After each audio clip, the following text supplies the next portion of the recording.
Mortgage crisis was really, really bad economy. Like no one had a job.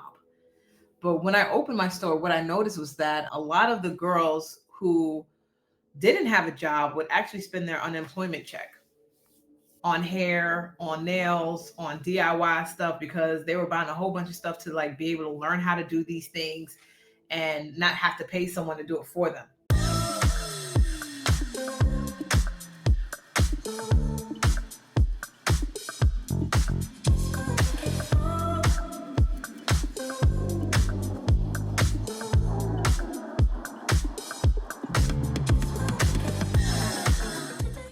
Well, first of all, let me back up and introduce myself, guys. Welcome to the live. My name is Janice Fredericks. I'm the Retail Genius Online, and I help entrepreneurs break through the beauty supply industry and open stores so that you can have financial freedom, time freedom, and also reclaim this industry that was stolen from us decades ago. So, last week I talked about a statistic that over 300,000 jobs were lost by Black women. 300,000 jobs. That's insane. And I think I talked about the movie Straw too. But there's this perception of the Black woman struggling, losing her job, doing it all on her own. And when I tell you that movie was an average Tyler Perry movie, if you've been watching his movies, but it also is a very clear depiction of how Black women are seen these days. And it should be a wake up call for most people. I feel like it should be a wake up call for most people that in times like this, you need to create your own economy. And it's in times like this where it feels scary and it feels like a huge risk. It's actually the greatest opportunity because while everybody else is very scared, you step up and you do the thing, and everyone else is scared. And so you're the only one there that people can support. This is exactly what happened to me. This was exactly my story.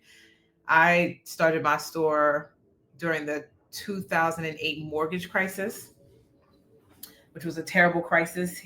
That it was a worldwide crisis. It wasn't just something that was happening here in America, but it was a time where unemployment was also very, very high. And I was also someone who was working for the government, who got laid off, who was looking for the next thing.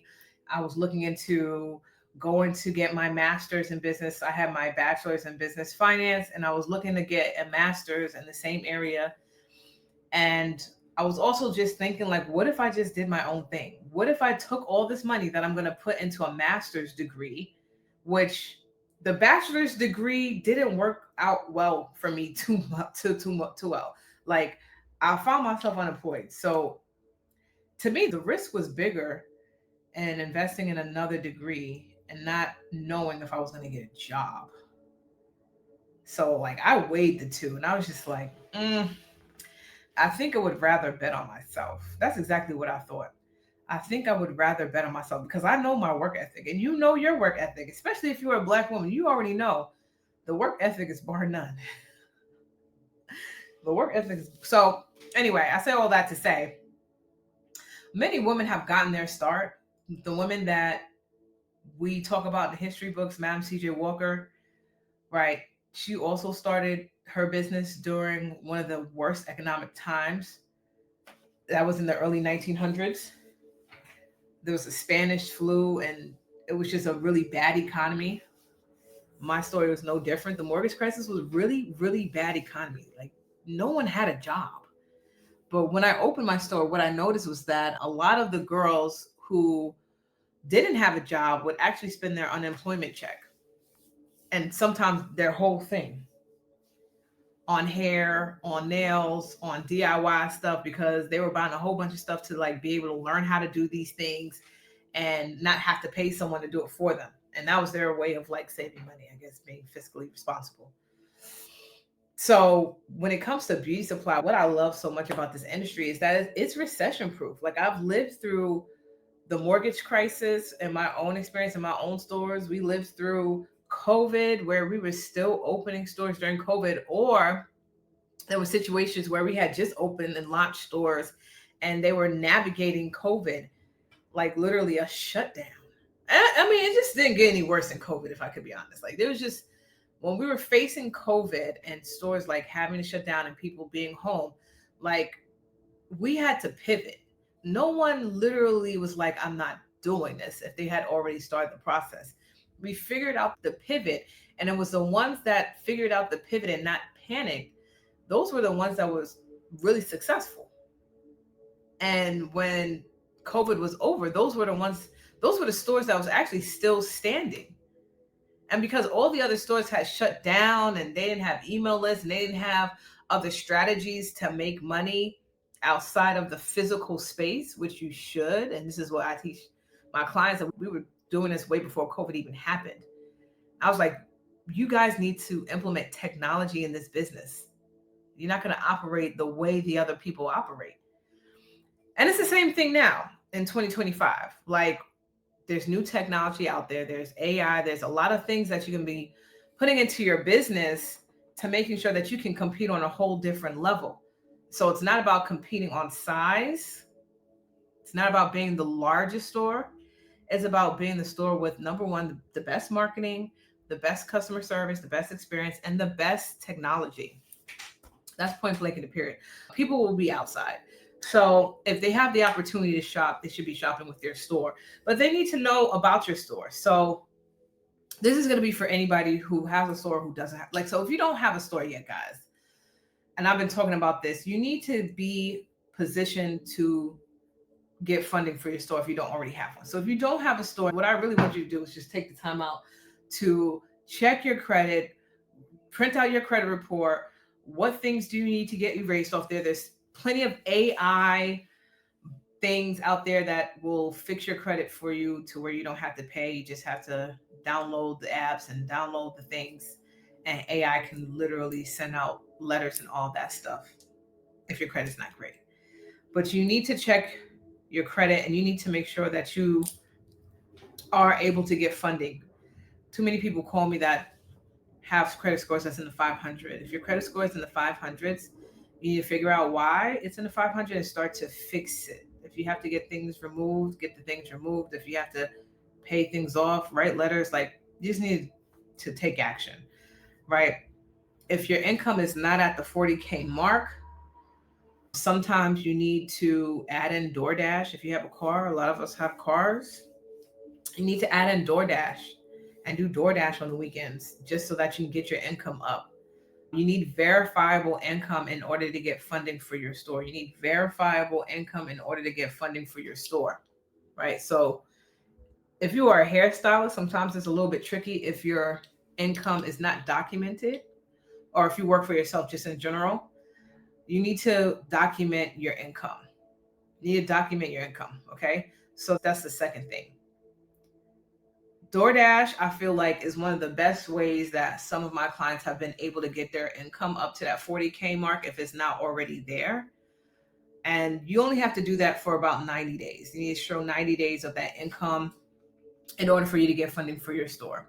Now, if you have a store already, you need to have a campaign. You need to showcase your Black-owned brands in your store. Talk about the CEO. Like, you remember when y'all used to walk in Target when Target cared, and they had like meet the CEO of all of the Black-owned brands, and there's a little small snippet, a line or two about the CEO. These are some of the amazing creative ways that we can pay homage to our Black-owned brands in our store, which is something that I did in my store before. So this is something that you can do to actually work up, whether it's some type of sale, you're going to do an in-store event, gathering, whatever event that you're going to have in your business, you need to have a campaign leading up to that. And like I said, the best way to do that is to highlight the Black-owned brands that you have in your store and let the people know about, who the owner is, who the founder is, how they've contributed, how their products make a difference in our community, a difference and impact in our community. You as the owner should be going live every single day talking about the impact that your store has on the community, why it's so important for people to support a Black-owned store. A lot of times, guys, people do not really and truly understand the story behind Black-owned beauty supply stores. They really don't understand the history of it. They don't understand the impact that we're trying to have on this industry. They don't understand a lot. They don't understand the pricing disparities between a Black owned store and an Asian owned store and why our prices tend to be higher. These are things that people don't know. And a lot of times we have to educate the people. So I think this would be a great time, especially if you have a store, to take time out to really educate the people on why it's so important for them to support a Black owned store and how their support helps circulate the Black dollar in the Black community and that whole thing, right? And so really taking time out and going live. I know y'all hate to go live. I hate to go live too, but here I am going live because it's a part of the job, guys. So go live, talk about who you are, your background, your history, why you decided to open a beauty supply store, and why it's important for people to support you. And what does this mean, the impact and all of this mean on this Juneteenth? And then also be able to have a campaign for that day for people to come out and celebrate with you in your store, with your employees. Make it something fun, make it something with a good experience, something interactive. And it's something that just feels like community. People want to come out into spaces where it just feels like this is my tribe, this feels like community.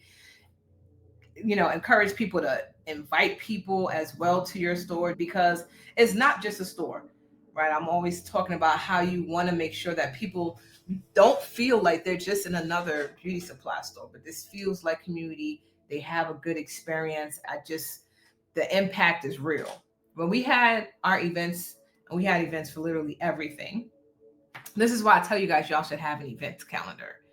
This is why I tell you guys you should have an events calendar, so that these holidays are not creeping up on you, that you're always prepared for the next holiday with whatever campaign you're going to have.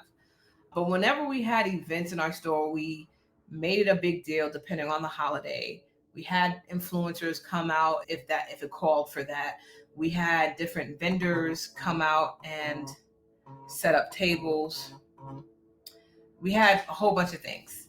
So whatever event that you guys are having, you just want to make sure that there's just like a whole bunch of things going on. It feels like a party. It feels exciting, and people are going to be there. They're going to be recording. Oh, speaking about recording, try to encourage people that come to your store to always do a testimonial, always share their experience on their social media accounts. Like, encourage people to repost the stuff that you share on your accounts. Like, you want to make sure like this is backed by social media, okay, that people can take video in your store. Your store is clean enough for people to take, clean, neat, all the things, well stocked, so that when they do take video, it looks like something. Okay, guys, so I'm going to wrap up here. I got to go.